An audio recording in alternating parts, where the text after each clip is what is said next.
বন্ধুরা, কানাডার পরে এবার মালদ্বীপ সবথেকে বেশি কিন্তু চর্চাতে আছে। যে সমস্ত দেশগুলো ভারতের সাথে শত্রুতা করে তারা সর্বদা নিজেরা চর্চার বিষয় থাকে। এখন থেকে মালদ্বীপ ভারত বিরোধিতাতে কাজ করছে। গতকালকে তো মালদ্বীপের প্রধানমন্ত্রী নিজের হুঁশকে হারিয়ে ফেলেছে। আর গতকালকে তারা ভারতের প্রধানমন্ত্রী নরেন্দ্র মোদীকে জোকার বলে তারা সম্বোধন করিয়ে দিয়েছে। কিন্তু ওনার স্টেটমেন্টে তাদের জন্য কত বড় বিপদকে খাড়া করেছে এটা মোহাম্মদ মইজু এখন ভালোভাবে বুঝতে পারবে। কেননা বন্ধুরা, এখন ভারতের লোক তো হাজারো সংখ্যায় মালদ্বীপের বুকিংকে ক্যান্সেল করতে শুরু করে দিয়েছে। এটিতে মালদ্বীপের ট্যুরিজম বিভাগ বড়সড় ঝটকা খাচ্ছে। ভারত সরকার এখন মালদ্বীপকে 440 ভোল্টের ঝটকা দিয়ে দিল। এখন ভারত সরকারের এই সিদ্ধান্ত মালদ্বীপকে কাঁদাতে অবশ্যই বাধ্য করবে। আপনাদের বলে দিই, মালদ্বীপের এই তিনজন মন্ত্রী যিনারা ভারত সম্পর্কে বিবাদিত স্টেটমেন্ট দিয়েছিল, যেটির কারণে তাদের সাসপেন্ড পর্যন্ত করা হয়। কিন্তু ওদের যেটির কারণে সব থেকে বড় অহংকার ছিল, মানে মালদ্বীপের কাছে খুব সুন্দর একটা বিচ আছে, মালদ্বীপ ফরেনারকে ভালো সুবিধা দিতে পারবে। মালদ্বীপের কাছে ভিআইপি গেস্ট হাউস আছে, যেটি ভারতের ভেতরে কোথাও দেখতে পাওয়া যায় না। তো বন্ধুরা, আমি আপনাদের এখানে বলে দিই যে মালদ্বীপ এখনো পর্যন্ত যতগুলো ট্যুরিজমকে নিয়ে বিকাশ করা হয়েছে বা এর উপর কাজ হচ্ছে, মানে আকর্ষণীয় ঝুপড়ি থেকে সমুদ্রের মাঝে রেস্টুরেন্ট আর সি ড্রাইভিংকে নিয়ে যে সমস্ত উদ্যোগগুলো নেওয়া হয়েছে, সেটিতে 45% অংশীদারিত্ব ভারতেরই আছে। হয়তো আপনারা জানেন না যে মালদ্বীপের পর্যটন কেন্দ্রের জন্য নিবেশ কিন্তু ভারতেরই বেশি।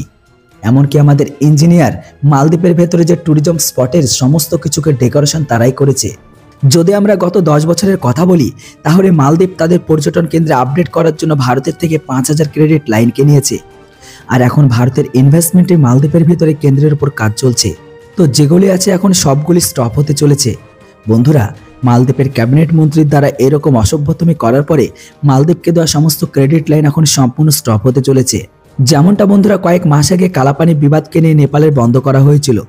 রিপোর্ট এটাও বলা হচ্ছে যে 2023-এ মালদ্বীপ ভারত থেকে 845 কোটি ক্রেডিট লাইনকে নিয়েছে, যেটিকে তারা পর্যটন কেন্দ্রে বিকাশ কেন্দ্রে লাগাতে চায়। তখন কিন্তু মোহাম্মদ মইজু সেখানকার রাষ্ট্রপতি ছিল না, তাই তখন ভারত 2 হাত দিয়ে সাহায্য করেছে। আর্থিক সহায়তা ছাড়া মালদ্বীপকে জেনেটিক মেডিসিন সব থেকে বেশি ডিসকাউন্টে দিতে থাকে। তাছাড়া ডাল, চাল, গম, চিনি এমনকি সবকিছু ভারত মালদ্বীপকে অনেক রিজনেবল প্রাইসে প্রোভাইড করে।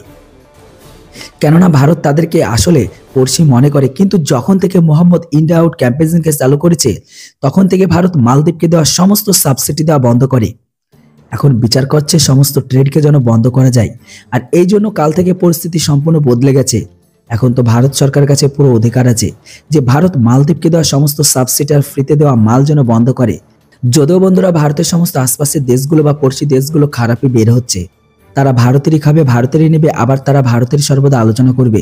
বন্ধুরা, এবার আপনারা বলুন, এদের চাল, ডাল, গম, চিনি সাবসিডি কেন দেওয়া হবে? কেননা আমরা ভালো দামে সেগুলোকে ইউরোপেই তো বিক্রি করতে পারি। তো বন্ধুরা, যারা ভারতেরই তৈরি করে দেওয়া ট্যুরিজম স্পটকে নিয়ে ভারতের সাথে খারাপ ব্যবহার করে, তাদেরকে কি আর কোনো বৃত্তি ও সাহায্য দেওয়া উচিত? অবশ্যই আপনাদের কমেন্ট বক্সে কমেন্ট করে জানান। Thanks for watching. Jai Hind, Vande Mataram.